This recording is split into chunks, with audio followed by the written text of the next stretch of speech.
جنوبي وزیرستان چیمبر اف کامرس د خپلو غوښتنو په حق کې د افغانستان پولې تر نږدې د خیبر پښتونخوا قبایلي سیمې جنوبي وزیرستان په پاک افغان سرحد ګیټ احتجاج کړی او ویلي دي چې په پاک افغان سرحد کاروباري سرګرمۍ سختې متاثره شوې دي. مظاهرینو ویلي دي چې د پاکستان او افغانستان ترمنځ د دوه اړخیزې لانجې په سبب برآمدات او درآمدات ودرېدلي دي. وزیرستان چیمبر اف کامرس د پریزیدنت په حیثیت سره په انګور اډه بارډر باندې څه مسله نشته خو حکومت نشته. مسله دا ده چې دوی که استغلا کړي دو د ګاډي دوی د ترانسپورټ مسله جوړه کړې دو په دا پورې په دغه بارډر باندې په سوینه نه بلکې په زرینه ګاډي نن په یاجام ویلوړ دي د افغانستان سایډ ته هم ویلوړ دي اته میشورونه دي دلته نشي تللی او د میش د وزیر چې څومره ګاډي دي په بارډر یو سایډ ته نشي تللی. دا یو مهمه مسله ده. دومره مسله دلته میش د لوکل بریګیډ جوړه کړې دو چې د انټری په نومه باندې ګاډي ریزو نه ستړيږي. دغه پالیسي نه په ترخم شته، دا پالیسي نه په چمن شته، دا پالیسي نه په غلام خان شته، دا پالیسي نه په خرلچۍ باندې شته. په انګور اډه بارډر باندې وایي چې نه مخصوص ته شل ګاډي چالیږي نوی ګاډی دا په دا باندې نرسي د دغه متعدل ته انټری مسله ده د مو دلته په کمپیوټر کې لکه چې په شل نه ډېر نمبر نه ودرېږي نو دا د میشي دوی غټې مسلې دي. نور انګور اډه هر مسله ده په هر قدم مسله ده.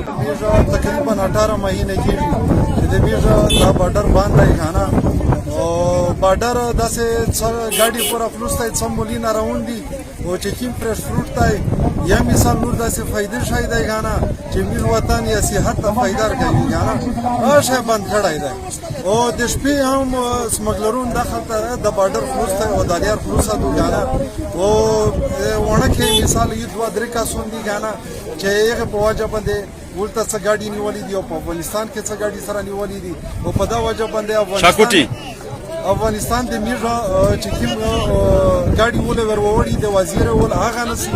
د مظاهرینو وینا ده چې د کاروبار متاثره کېدو په سبب روزانه د دوی د کروڑونو روپو نقصان کیږي. زمونږ مطالبه جایز مطالبات دي. زمونږ بارډر د 1413 میاشتو نه غیر فعال دي. د ترانسپورت معاملې د مخکې خډيره معاملې وی کله بدلون سره کسٹم ورانو کله بدلتا نور څوک کنه او هغه معاملې د پاره او اوس د 2 یا 5 کسانو د بارډر د ترانسپورت چلاري سره ودرولې دي. نو په دې وجه باندې د پاکستان ډرایوران چې کم دي افغانستان ډرایوران پاکستان ته نه پرې دي د دې ډرایوران چې کم دي هغه غاړې ته ډرایوران لارې نه پرې دي سره نسی.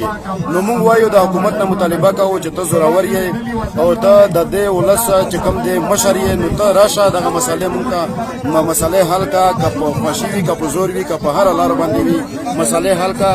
مظاهرینو غوښتنه کړې ده چې د تورخم پولې په شان دي دلته هم اسانۍ پیدا کړی شي او دواړه ملکونه دي د مذاکراتو د لارې په پاک افغان پوله د موجودو ستونزو حل لپاره اقدامات وکړي. قبایلي علاقې جنوبي وزیرستان نه د ملګري ریپورټر نورعلي وزیر سره حضرت یوسف، وحدت نیوز، پېښور.